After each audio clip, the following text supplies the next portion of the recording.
Time to rejoice, Mom. I'm gonna make everybody see through my eyes. Sometimes I feel like Harry Potter, 'cause my mother's a wizard. She can walk on water in a blizzard across a dock. When I was a toddler, I must have thought I was a doggone otter in the river, walking across logs that I was probably told not to cross, crossly by my mom and probably double dared to cross by my dad, goading me on.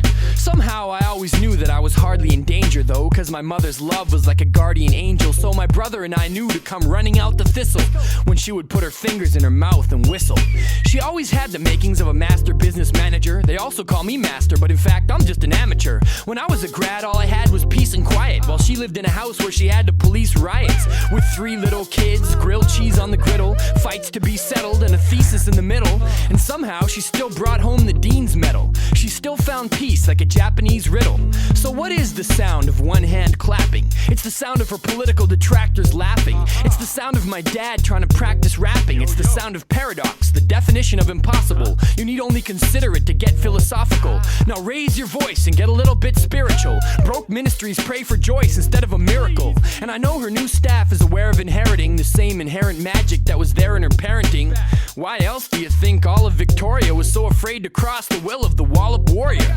But she has no real reason to fear quarrel, a powerful sorceress surrounded by mere mortals, and this creates a weird sort of conflict, a contradiction that refuses to resolve and confuses her competition. They're like, how can someone in such a strong position still remain the model of an honest politician? No one knows exactly how she does it. Those who recognize it in her proudly love it, while others doubt. Those cowards rebuff it. Moses told us, thou shalt not covet. But if you question me, the one exception should be, thou shalt covet thy neighbor's integrity. 'Cause I often look to her when I need to better me. And I'll never be shy when I meet someone on the road to say that my mom's the smartest woman I know. And lately I'm never home, but as I come and go, I always keep in mind my mother's government role. Especially when I'm strained and I have to work all night, and I start to complain about my personal life. But this is Club Med next to her workload, right?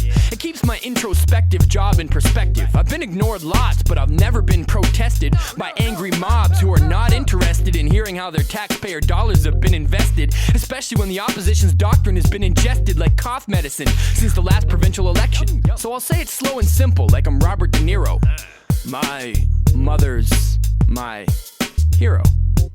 If I exaggerate, you might think I'm a weirdo, but I believe she could work under the Emperor Nero and still bring the people heat when the temperature's 0, and still bring the people hope when they've been deceived by everyone from government to industry. She even makes cynics suspend disbelief when she makes friends with the business elite, and then still defends the people living in the streets. I'm just proud to be one of the limbs of this tree, but I'm not mad at her detractors, just sorry, 'cause Joyce's whole life has been a success story. I've never met anyone more destined for glory. I mean, look what she did when she was just in her 40s. MBA, MLA, cabinet minister, business manager, though that almost finished her. So I've never met anyone in worse denial than the person who says she isn't versatile. The most impressive public figure that's emerged in a while. The queen of the Fraser, our version of the Nile. The stuff of legends like Cleopatra, able to achieve anything that she goes after. And you can see that she's her own ego's master. And that's a keystone on the path to enlightenment. A woman of action, passion, and excitement who never hides behind a mask of entitlement.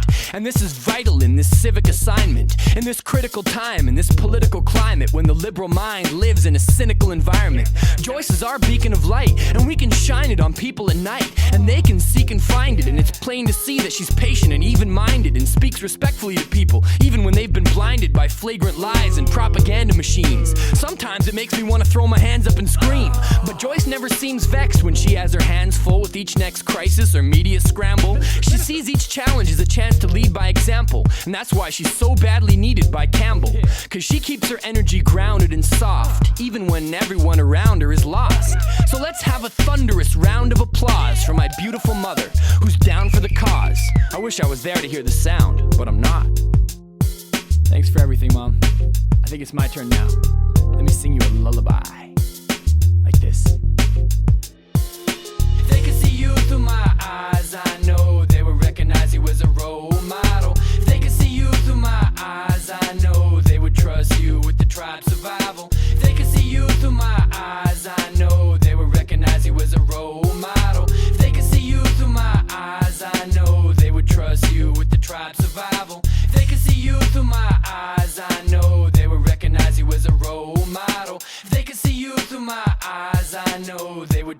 you with the tribe survival. If they could see you through my eyes, I know they would recognize you as a role model. If they could see you through my eyes, I know they would trust you with the tribe survival. If they could see you through my eyes, I know they would recognize you as a role model. If they could see you through my eyes, I know they would trust you with the tribe survival. If they could see you through my eyes.